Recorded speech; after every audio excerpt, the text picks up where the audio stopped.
Grow और angel one stock broking की दुनिया के दो बड़े लिस्टेड नाम हैं। एक तरफ है ग्रो, जिसने रिकॉर्ड स्पीड से देश का सबसे बड़ा ब्रोकर बनकर बाजार को चौंका दिया। दूसरी ओर एंजल वन है, जो सालों से प्रॉफिटेबल मॉडल पर टिका हुआ है, मजबूत दावेदार बना हुआ है। अब दोनों कंपनियों स्टॉक मार्केट में लिस्टेड है, तो सवाल यह है कि किसका वैल्यूएशन सही, किसका ग्रोथ दमदार और किसके स्टॉक में किस तरह के निवेशकों के लिए ज्यादा मौके छिपे हैं। आइए एक्सपर्ट से जानते हैं इन सवालों के जवाब। ग्रो की parent company billion brains garage ventures के शेयरों की 12 नवंबर को अच्छी लिस्टिंग हुई थी। लिस्टिंग के बाद स्टॉक सिर्फ 5 ट्रेडिंग सेशंस में अपने आईपीओ प्राइस से लगभग 94% चढ़कर 193.91 तक पहुंच गया। लेकिन इसके बाद तेज प्रॉफिट बुकिंग शुरू हुई। 20 नवंबर को भी शेयर 7% से ज्यादा गिरकर एनएसई पर 157.69 पर ट्रेड कर रहा था। गिरावट के साथ कंपनी का मार्केट कैप अब लगभग 97,000 करोड़ रुपए रह गया है, जो कुछ दिन पहले छुए 1 रुपए लाख करोड़ के स्तर से नीचे आ गया। दूसरी ओर एंजल वन का शेयर 2,826 पर मामूली बढ़त के साथ ट्रेड हो रहा था और उसका मार्केट कैप करीब 25,725 करोड़ है। ग्रो इक्विटी क्लाइंट्स के मामले में भारत का सबसे बड़ा स्टॉक ब्रोकर है। ज़ीरोधा दूसरे और एंजल वन तीसरे स्थान पर आते हैं। 2025 में ग्रो ने 1.3 करोड़ से ज्यादा एक्टिव क्लाइंट्स हासिल किए, जबकि एंजल वन के पास 76 लाख एक्टिव क्लाइंट्स है। विभव अंगल, अनु कुलकारा के फाउंडर और एमडी सिद्धार्थ मौर्य के मुताबिक ग्रो एक ग्रोथ स्टोरी है, जबकि एंजल वन प्रॉफिटेबिलिटी की कहानी है। उन्होंने कहा कि ग्रो का स्केल और उसके ऐप का यूआई जिस तेजी से अपनाया गया है, वे किसी और ब्रोकरेज ने हासिल नहीं किया। लेकिन उनका कहना है कि ग्रो का वैल्यूएशन उसकी कमाई की तुलना में काफी आगे है। इसके मुकाबले एंजल वन का ब्रोकिंग प्लस डिस्ट्रीब्यूशन मॉडल ज्यादा स्थिर, मार्जिन बेहतर और यूनिट इकोनॉमिक्स मजबूत है।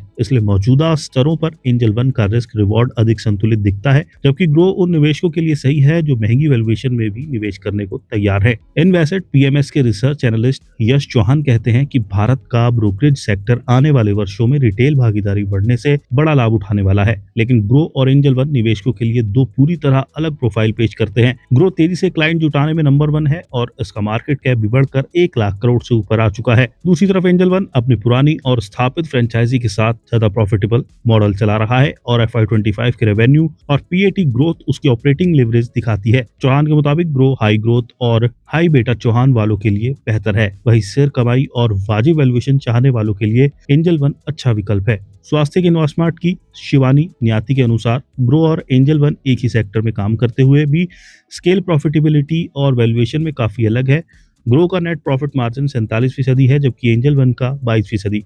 ग्रो का RONW 37% है, एंजल वन का 21%।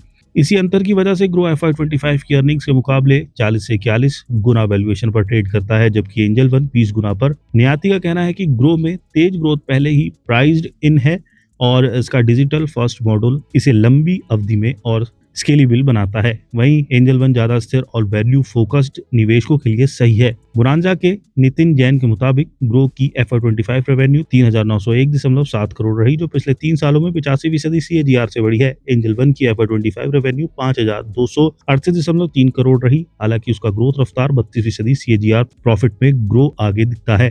इसका पीएटी और ऑपरेटिंग मार्जिन एंजल वन से बेहतर रहे और ग्रो का कंट्रीब्यूशन मार्जिन 44.9% है, वही एंजल वन का 22.3%। हालांकि एंजल वन का रेवेन्यू मॉडल ज्यादा डाइवर्सिफाइड है, उसकी 63% आय ब्रोकरेज से आती है, वहीं ग्रो अपनी 84.5% टॉप लाइन ब्रोकरेज पर निर्भर करता है। इसका मतलब है कि ग्रो बाजार के उतार चढ़ाव और नियमों में बदलाव के प्रति ज्यादा संवेदनशील है। जैन के मुताबिक ग्रो उन निवेशकों के लिए बेहतर है जो तेज ग्रोथ और हाई वैल्यूएशन के बावजूद भविष्य की स्केलिंग पर दाव लगाना चाहते हैं। इसका बिजनेस तेजी से बढ़ रहा है, इसलिए हाई ग्रोथ थीम पसंद करने वालों को ये शूट करता है। वही एंजल वन उन निवेशकों के लिए सही है जो स्थिर मुनाफा, मजबूत मार्जिन और वाजिब वैल्यूएशन चाहते हैं। इसका बिजनेस मॉडल अधिक डाइवर्सिफाइड और जोखिम भी कम है। दोनों कंपनियों के वैल्यूएशन में बड़ा अंतर है, इसलिए निवेश करने से पहले उनकी स्थिरता और नियम के बदलावों के संभावित असर को ध्यान में रखना जरूरी है। ग्रो की parent company billion brains garage ventures LTD का शेयर गुरुवार को 7.93% गिरावट के साथ 156.41 रुपए पर बंद हुआ। इससे एक दिन पहले स्टॉक में 10% का लोअर सर्किट लगा था। अब लिस्टिंग के बाद भी बढ़त सिर्फ 19.10% है। हालांकि आईपीओ निवेशक अभी भी 56% फायदे में है। उनका रिटर्न एक वक्त 94% तक पहुंच गया था। इसका मार्केट कैप 96.67 हजार करोड़ रुपए है। वहीं एंजल वन का शेयर 0.07% मामूली बढ़त के साथ 2,816.00 रुपए पर बंद हुआ। पिछले एक महीने में स्टॉक ने 12.66% का रिटर्न दिया है।